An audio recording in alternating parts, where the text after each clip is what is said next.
কি ব্যাপার আপা, আপনি এখানে আইসা আমাকে ভিডিও করতেছেন কেন?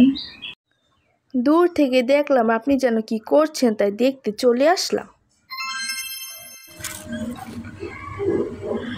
আপা, আপনি আসছেন তো আসছেন, আবার এই ক্যামেরাটা সাথে করে নিয়ে আসছেন কেন?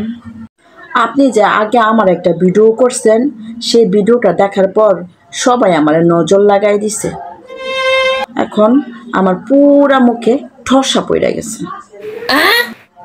অনেক কষ্টে মুখটা ঠিক করছি।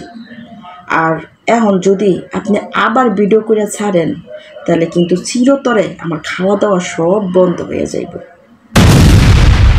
তাই প্লিজ আফা, এখন আপনি চলে যান, আর আমার একটু শান্তিতে খাইতে দেন। মুখে নাকি ঠসা পড়ছে, অথচ খাওয়ায় কোনো দম নাই।